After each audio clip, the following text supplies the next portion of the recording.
Olá pessoal, para que a gente faça uma análise bem detalhada em relação à farmacoterapia dos psicofármacos, é necessário que a gente faça uma breve revisão, vamos colocar bem claramente, uma breve revisão sobre aspectos morfológicos e fisiológicos envolvendo o sistema nervoso central.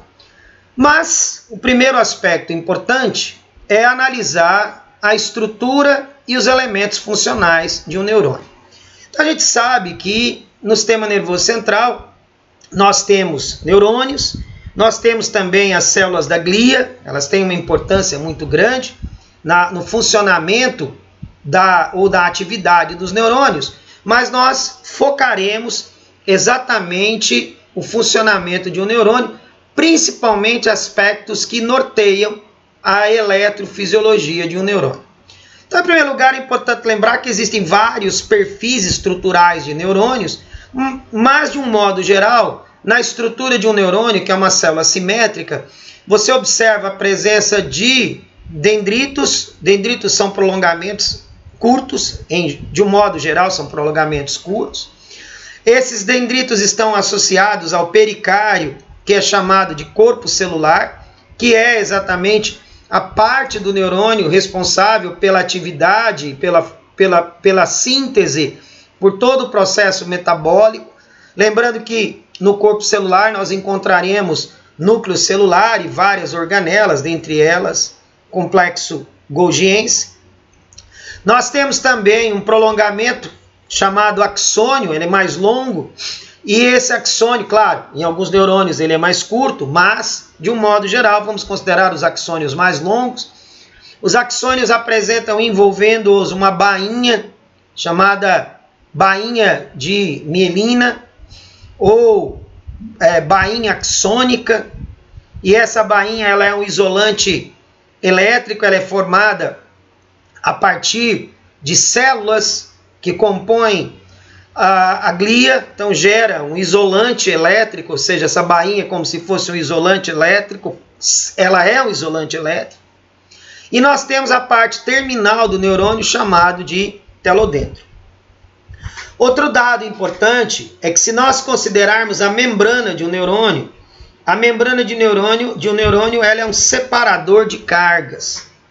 E fundamentalmente nós vamos observar a presença de cátions, e no caso um ânion, que é o cloreto, cuja membrana separa as cargas. Então, primeiro a gente analisa o seguinte: existe um potencial de equilíbrio para sódio e potássio.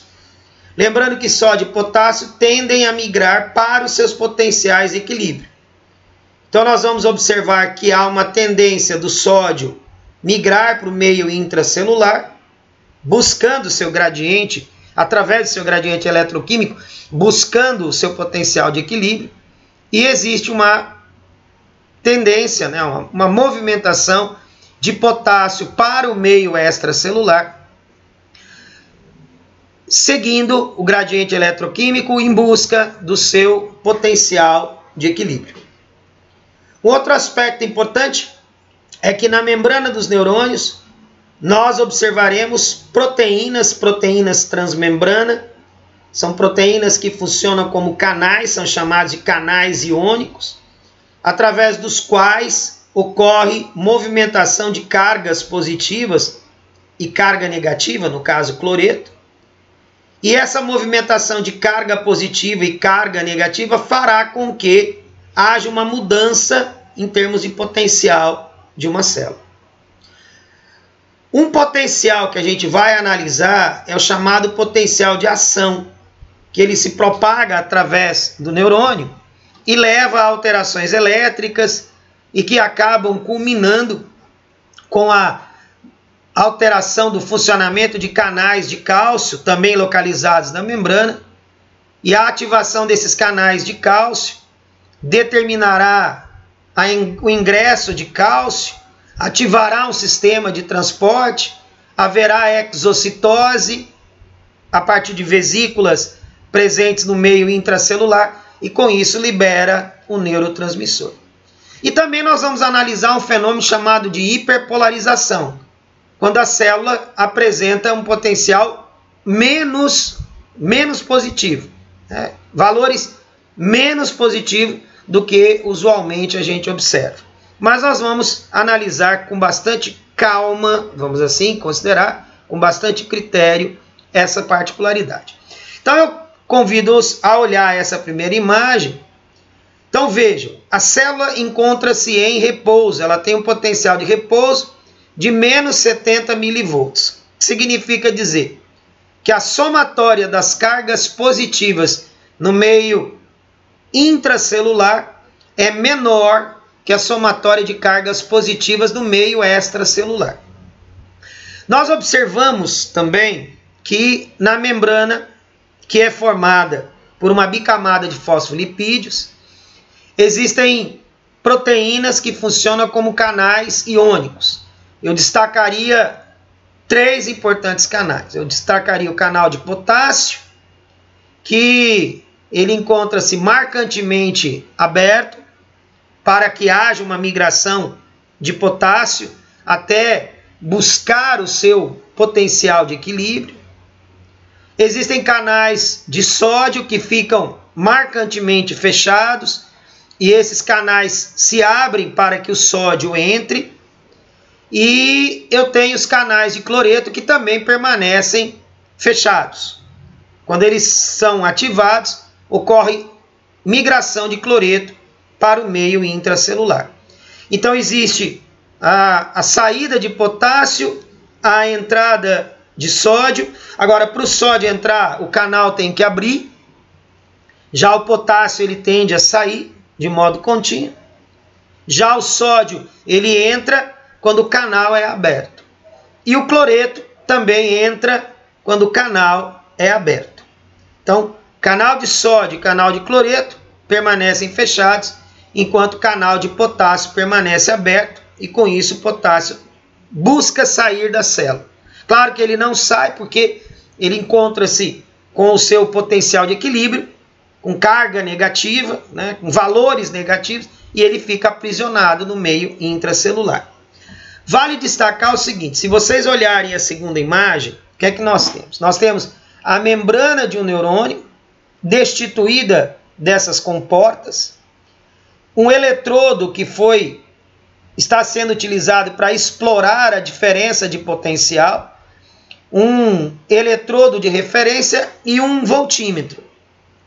Percebe-se o seguinte, quando você analisa a distribuição de cargas, a somatória de cargas positivas no repouso é maior no meio externo do que no meio interno. Por isso que o potencial de repouso de uma célula varia de menos 50 a menos 100 milivolts. Qual é o motivo? O motivo reside exatamente aqui. Se nós somarmos a quantidade de sódio, então vamos analisar. No repouso, eu tenho 150 milimolar de sódio fora, frente a 15 milimolar dentro.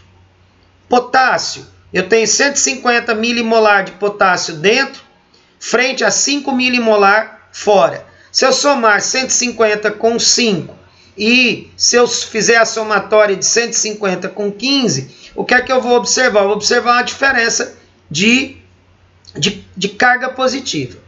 Para completar, você tem as cargas negativas intracelularmente. Então você tem mais cargas negativas dentro do que fora da célula. Então no cômputo geral, na somatória de carga, sódio, potássio, cloreto e o ânion aí representado pelas proteínas, cujo pH intracelular faz com que elas estejam carregadas negativamente, se nós somarmos, nós vamos observar que a quantidade de cargas positivas somadas dentro e fora da célula, na condição de repouso, fará com que a quantidade de cargas intracelular será menor do que o extracelular e com isso a célula encontra-se negativa. Ou seja, existe um potencial através da membrana de menos 70 milivolts.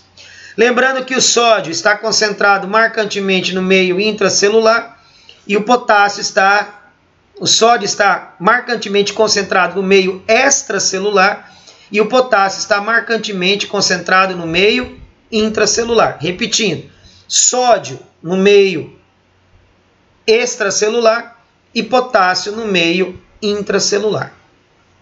Outro dado importante é a migração. Então existe a migração do potássio através dos seus canais que apresentam-se abertos, e há uma entrada de sódio, mas o sódio só entra na célula quando os seus canais estão abertos. Então, o potássio tende a sair e o sódio entra na célula. Outro dado importante é a existência da bomba de sódio e potássio, que faz com que haja uma movimentação de sódio com gasto de ATP para o meio extracelular e uma movimentação de potássio para o meio intracelular. Então a bomba de sódio e potássio, ela mantém essa diferença entre a quantidade de sódio extra e intracelular, com a marcante presença de sódio extracelular e o potássio intracelularmente. Se nós analisarmos então essa imagem, você vai ver que existe uma movimentação de carga. O potássio, ele sai através dos seus canais que ficam abertos. O sódio ingressa através de canais que apresentam-se fechados, mas podem abrir. Vejam pela imagem que são comportas que se abrem. E também existem canais pelos quais o potássio sairá quando esses canais forem devidamente ativados. Então o que acontece? Acontece algo com as seguintes características. Potencial de repouso. Valor do potencial de repouso, menos 70 mV. Esse potencial de repouso é devido à somatória de cargas. Então a gente percebe que a quantidade de cargas positivas fora da célula, somadas às cargas negativas, ela é maior que a quantidade de cargas positivas somadas às cargas negativas dentro da célula. Então a célula ficará positiva externamente e negativa internamente. E assim permanecerá em repouso até que ela receba um estímulo. Então o estímulo levará à abertura de canais de sódio. Lembrando que os canais de sódio permanecem fechados no repouso. Então quando o canal de sódio é ativado mecanicamente, voltagem, que seria eletricamente ou quimicamente, os canais de sódio se abrem e o sódio entra. Então a entrada de sódio traz cargas positivas e leva a um fenômeno chamado de despolarização. A movimentação de sódio para dentro da célula seguirá o seu gradiente eletroquímico até alcançar o potencial de equilíbrio, que é de mais ou menos 30 mV. Quando alcança o potencial de equilíbrio de mais ou menos 30 mV, os canais de sódio estão fechados. Nesse momento ainda os canais de potássio permanecem fechados. Na sequência abrem-se os canais de potássio. O potássio sai. Então quando o potássio sai, ele leva consigo cargas positivas. Então o potencial da célula passa por uma repolarização. Só que o valor vai para algo em torno de menos 90, que é o potencial de equilíbrio do potássio. Então existe esse períodozinho chamado período refratário, onde as cargas são reorganizadas. Então entra em cena a participação da bomba de sódio e potássio. A bomba de sódio e potássio, gastando energia do metabolismo, tira o sódio que entrou e coloca o potássio que saiu. Tira 3 sódios que entraram e adiciona 2 potássios que saíram. E com isso a célula volta ao seu potencial de repouso. Então, há 3 momentos importantes. Nós temos um momento em que o potencial fica na condição de menos 70, menos 80 mV, é o repouso. Quando o potencial vai para mais 40 aproximadamente, é a despolarização, que vai deflagrar o chamado potencial de ação. Ou quando o valor fica abaixo de menos 80, ou seja, menos 90, menos 100, nós denominamos ou designamos esse momento de hiperpolarização. Então, 2 neurônios se comunicam, ou um neurônio se comunica com uma célula excitável, que pode ser uma fibra muscular ou uma célula glandular. A comunicação se dá através de 2 vias. Ou eu tenho a comunicação química, que é a chamada sinapse química, ou a sinapse elétrica, através das quais há uma modificação de carga provocada aí pela atuação das junções do tipo gap. mas nós vamos focar a presença das sinapses químicas. Então, nas sinapses químicas são liberadas substâncias chamadas de neurotransmissores. Há vários tipos de neurotransmissor. Eu tenho glutamato, GABA, a norepinefrina, eu tenho a glicina, eu tenho a serotonina, a dopamina, entre outros. Mas nós vamos focar nos que são alvo da ação de fármacos. Então, eu tenho os neurotransmissores chamados excitatórios. Exemplo, o glutamato é o principal neurotransmissor excitatório no sistema nervoso central. Ele ativa canais de sódio, ativa canais de cálcio, e com isso há a entrada de cargas positivas vindas do meio externo, e com isso ocorre despolarização. Então, esse neurotransmissor age na membrana pós-sináptica e com isso deflagra a despolarização devido à ativação de canais de sódio ou canais de cálcio. E eu tenho os neurotransmissores chamados de inibitórios, como é o caso do GABA, ácido gama-aminobutírico, que nós vamos estudar. A glicina também é um neurotransmissor inibitório, e através da ativação de canais de cloreto, aí há influxo de cloreto, trazendo cargas negativas para o meio intracelular. Como resultado disso, ocorre uma hiperpolarização. Então a atividade elétrica ela diminui. Então nós temos drogas que fazem a ativação e drogas que fazem a inibição.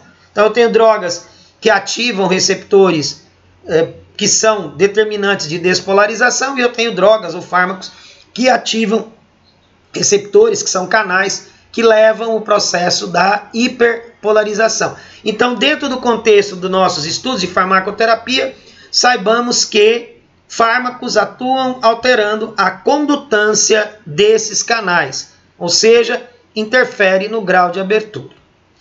Uma outra informação que é importante é que alguns neurotransmissores estão acoplados a substâncias de natureza enzimática e que levam à formação de segundos mensageiros. Então, esses segundos mensageiros, eles alteram o funcionamento de canais, e ao alterar o funcionamento de canais, ele leva à migração iônica. Então, essa ativação de canais se dá através da fosforilação. Então, eu tenho vários tipos de neurotransmissores que agem nessa modalidade, mais um exemplo é a norepinefrina. Então, a norepinefrina, quando ela se liga ao receptor beta-adrenérgico, o receptor beta-adrenérgico está associado a uma enzima chamada adenilciclase. E ao ativar essa enzima, há a formação de AMP cíclico. O AMP cíclico ele leva à fosforilação de canais de cálcio. Aí há ingresso de cálcio, cálcio vindo de fora da célula para o meio intracelular. E acaba culminando numa série de alterações pós-ingresso de cálcio. Um outro tipo de receptor de membrana, chamado receptor alfa-1 adrenérgico, ou receptores colinérgicos, ou receptores metabotrópicos do glutamato, eles estão acoplados a uma enzima chamada fosfolipase C, cujo resultado é a formação de diacilglicerol e inositol 3-fosfato, e o resultado é exatamente esse.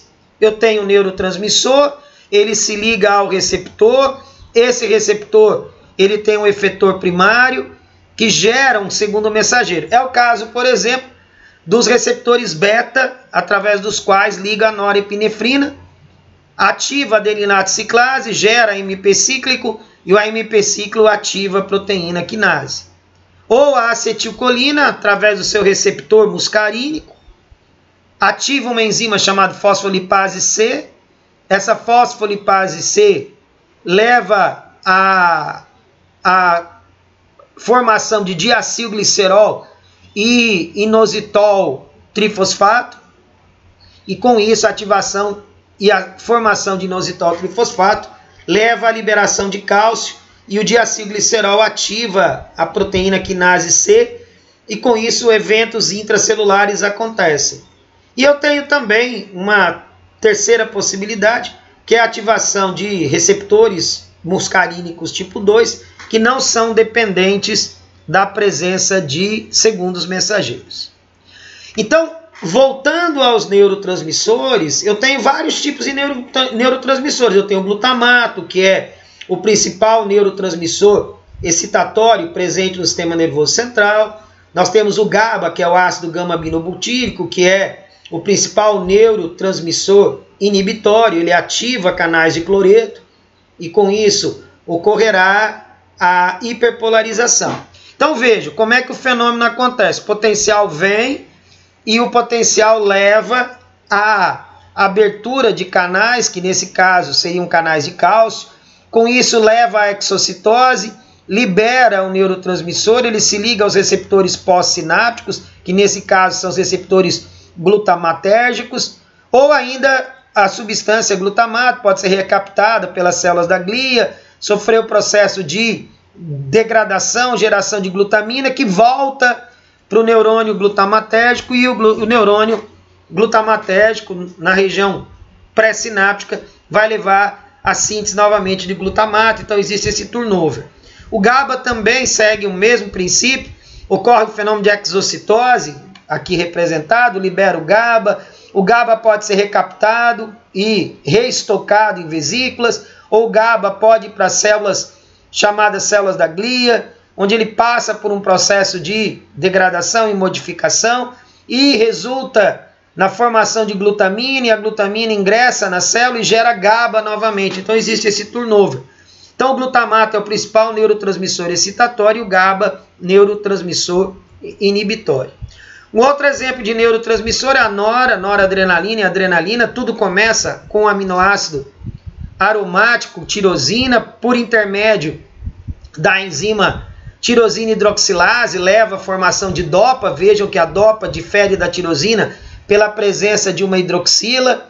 Aí, por intermédio da dopa descarboxilase, gera dopamina. A dopamina ela vai ser analisada em situações tanto de condições como Parkinson, como, por exemplo, um quadro de esquizofrenia. Então, nós vamos analisar a importância da dopamina, tá? Tanto no Parkinson quanto nas condições de esquizofrenia. Aí a dopamina, por intermédio da enzima chamada dopamina beta-hidroxilase, ela ocorre a hidroxilação do carbono beta. O carbono beta é o segundo carbono, depois o carbono alfa, a partir dessa amina terminal, que é uma amina primária. A noradrenalina age no sistema nervoso autônomo, simpático, e nós temos depois, na região da medula da suprarrenal, que é uma glândula importante, a ação da enzima N-metiltransferase, que agora ela metila essa amina, que passa a ser uma amina secundária, e com isso nós temos a substância chamada adrenalina. Nós temos também a presença dos neurônios chamados neurônios serotoninérgicos. Então a serotonina ela é sintetizada a partir do triptofano. A gente vai verificar que a serotonina está relacionada com o quadro de depressão. Então o triptofano ele é convertido em 5-hidroxitriptofano, sofre uma descarboxilação, e dessa descarboxilação gera a 5-hidroxitriptamina, que nesse caso é a serotonina, que fica estocada em vesículas intracelulares. Essas vesículas em exocitose, devido ao ingresso de cálcio, libera 5-hidroxitriptamina, ela age nos autorreceptores e também ela é recaptada, ou ela age na membrana pós-sináptica. E nós temos sistemas serotoninérgicos relacionados a quadro de depressão, que nós vamos analisar detalhadamente dentro da farmacoterapia. Nós temos também o sistema noradrenérgico. O sistema noradrenérgico, como nós vimos, envolve várias regiões do sistema nervoso central, encefálico. Lembrando que a noradrenalina ela foi sintetizada a partir da tirosina. Então, você teve lá a presença da tirosina, a dopamina, e a dopamina é convertida em nora. Então a nora ela faz parte desse sistema chamado de noradrenérgico. E eu tenho também, dentro desse grupo das catecolaminas, o sistema dopaminérgico.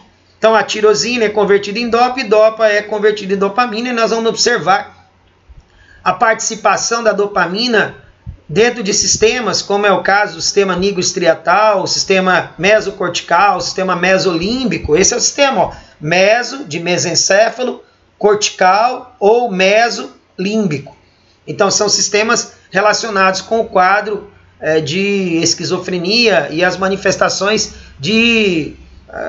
dos sintomas positivos e sintomas negativos que norteiam o quadro de esquizofrenia. Nós teremos um capítulo só para analisar essas particularidades. E eu tenho também o sistema colinérgico, onde há a participação da acetilcolina. A gente viu lá a presença dos receptores muscarínicos, que são receptores vinculados à atuação da acetilcolina. Nós estudaremos também a acetilcolina.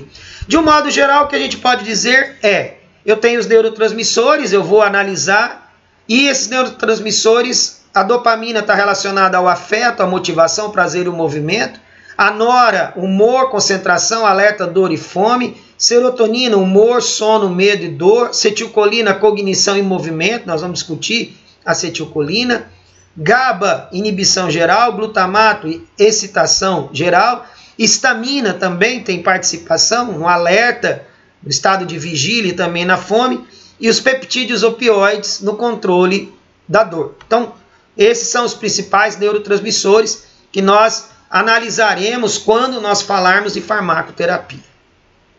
E, para nós finalizarmos, é importante lembrar que existe intersecção entre esse grupo de neurotransmissores, lembrando que a nora está vinculada à dopamina e a serotonina, a 5-hidroxitriptamina, está relacionada ao triptofano. Então, é só lembrar, tirosina gera dopa, dopa gera dopamina e dopamina a nora.